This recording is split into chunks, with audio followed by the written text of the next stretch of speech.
Lecture de l'Histoire de la Rédemption d'Ellen White. Chapitre 65. Le couronnement du Christ. Alors le Christ reparaît à la vue de ses ennemis. Bien au-dessus de la ville, sur un fondement d'or étincelant, est dressé un trône très élevé. Le Fils de Dieu y est assis, entouré des sujets de son royaume. Aucune langue ne peut exprimer, aucune plume ne peut décrire la puissance et la majesté du Christ qui est enveloppé de la gloire du Père éternel. Sa présence resplendissante remplit la cité de Dieu, rayonne au-delà de ses portes et inonde la terre entière. Tout près du trône se trouvent placés ceux qui avaient d'abord pris fait et cause pour Satan, mais qui, tels des brandons arrachés du feu, ont suivi leur Sauveur avec zèle et ferveur. Derrière eux se tiennent ceux qui se comportèrent en chrétiens au milieu de l'imposture et de l'infidélité, ceux qui honorèrent la loi de Dieu alors que le monde chrétien la déclarait sans valeur, et les millions de croyants de tous les temps qui furent martyrisés pour leur foi. Puis, figure, une foule immense, personne ne pouvait compter tous ceux qui en faisaient partie. C'étaient des gens de toute nation, de toute tribu, de tout peuple et de toute langue.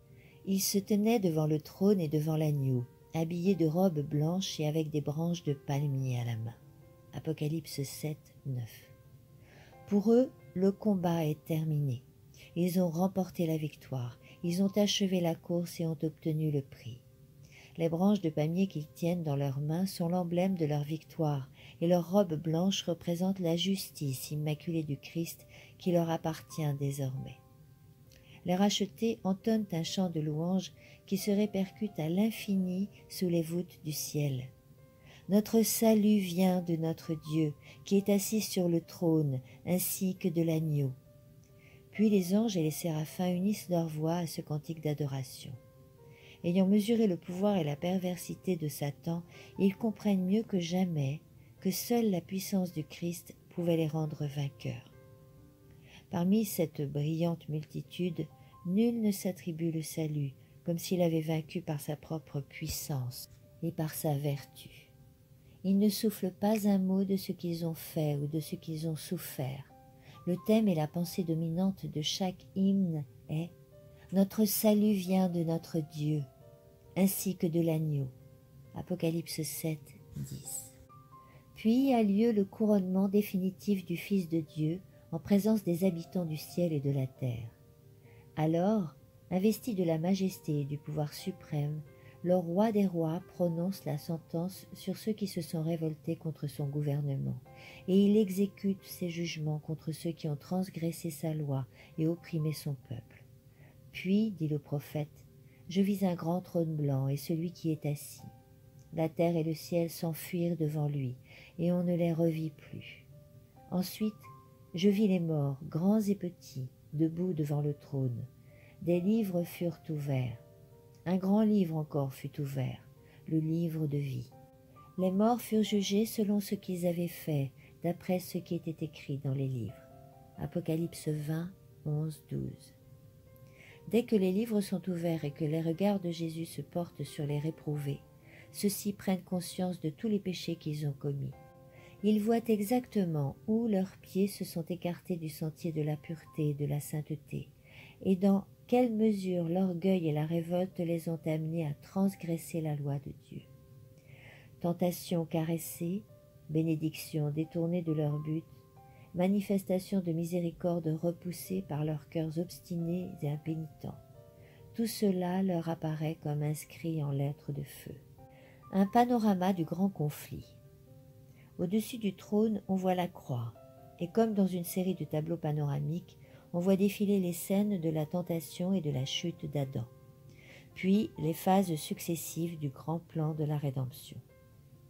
L'humble naissance du Sauveur, son enfance et son adolescence, toutes de candeur et d'obéissance, son baptême dans le Jourdain, son jeûne et sa tentation dans le désert, son ministère public durant lequel il révéla aux humains les plus précieuses bénédictions du ciel, ces journées remplies d'actes d'amour et de miséricorde, ces nuits de prière et de veille dans la solitude de la montagne, les complots, fruits de l'envie, de la haine et de la méchanceté qui le récompensaient de ses bienfaits, son angoissante et mystérieuse agonie dans le jardin de Gethsémani, où il porta le poids écrasant des péchés du monde entier, sa trahison et son arrestation par une troupe assoiffée de sang, les tragiques événements de cette nuit d'horreur, sa docilité, la désertion de ses disciples, la violence de la soldatesque dans les rues de Jérusalem, les comparutions chez Anne au palais de Caïphe, au tribunal de Pilate et devant le lâche et cruel Hérode, les sarcasmes, les injures, la flagellation, la condamnation à mort, tout cela défile avec une réalité saisissante. Puis, sous les yeux de la multitude remuante, passent les scènes finales. On voit le doux martyr fouler le sentier qui mène au calvaire, le roi du ciel est cloué sur la croix. Tandis que le Fils de Dieu agonise, les prêtres arrogants se joignent à la populace pour l'insulter. Au moment où le Rédempteur expire, des ténèbres surnaturelles envahissent la scène.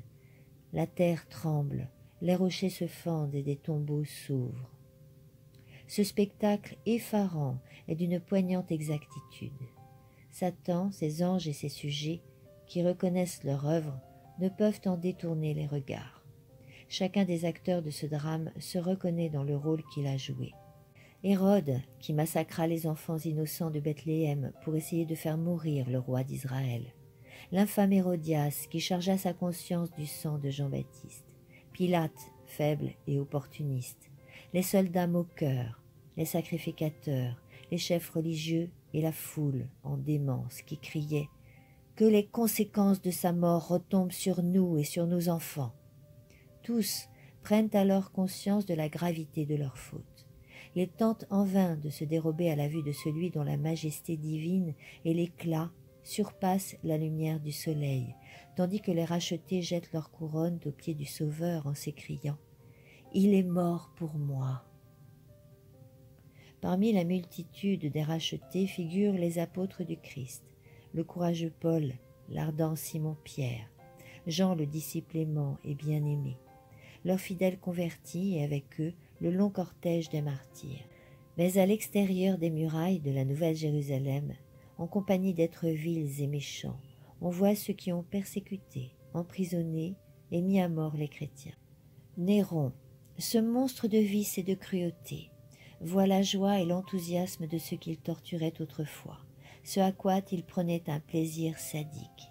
Sa mère, présente elle aussi, peut constater que les défauts transmis à son fils et les passions encouragées et développées chez lui par son exemple ont abouti à des crimes qui ont fait frémir le monde. Là sont des prêtres et des prélats de l'Église romaine qui, tout en prétendant être les ambassadeurs du Christ, recouraient au supplice du chevalet, à la prison et au bûcher pour asservir les consciences des disciples du Sauveur. Là se trouvent les orgueilleux pontifes qui se sont élevés au-dessus de Dieu et ont prétendu avoir le droit de modifier la loi du Très-Haut. De soi-disant pères de l'Église doivent maintenant rendre compte à Dieu de ce dont ils voudraient bien être dispensés. Ils constatent, mais trop tard, que le Tout-Puissant est jaloux de sa loi et qu'il ne tiendra pas le coupable pour innocent. Ils voient que Jésus-Christ s'identifie avec son peuple persécuté et ils mesurent la force de ses propres paroles. Toutes les fois que vous avez fait ces choses à l'un de ces plus petits de mes frères, c'est à moi que vous les avez faites. Matthieu 25, 40. À la barre du tribunal. Tous les réprouvés sont à la barre du tribunal divin, sous l'inculpation de crimes de haute trahison contre le gouvernement du ciel. Il n'y a là personne pour plaider en leur faveur. Ils sont sans excuse, et le châtiment de la mort éternelle est prononcé contre eux. Il est désormais évident que le salaire du péché n'est ni une noble indépendance, ni la vie éternelle, mais l'esclavage, la ruine et la mort. Les réprouvés se rendent compte de ce qu'ils ont perdu à cause de leur vie de révolte. Ils ont méprisé le poids éternel de gloire qui leur était offert. Mais combien cette gloire leur paraît désirable aujourd'hui. Tout cela, s'écrient les impénitents, j'aurais pu le posséder, mais j'ai préféré le repousser.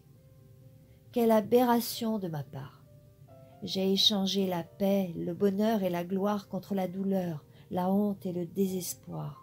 Tous ces réprouvés reconnaissent que leur exclusion du ciel est juste. Par leur manière de vivre, ils ont déclaré « Nous ne voulons pas que ce Jésus règne sur nous ». Comme fascinés, les perdus ont suivi des yeux le couronnement du Fils de Dieu. Ils voient dans ses mains les tables de la loi divine, qui contient les préceptes qu'ils ont méprisés et transgressés. Ils assistent au transport de ravissement et aux élans d'adoration des rachetés. Ils entendent leurs cantiques dont les ondes mélodieuses montent de la sainte cité, passent sur la mer humaine qui l'entoure. Alors, tous ensemble, ils s'écrient d'une même voix « Seigneur Dieu Tout-Puissant, que tes œuvres sont grandes et merveilleuses, Roi des nations, que tes plans sont justes et vrais. » Apocalypse 15, 3. Et tombant sur leur face, ils adorent le Prince de la vie. Suite de la lecture au chapitre 66, dans le prochain audio.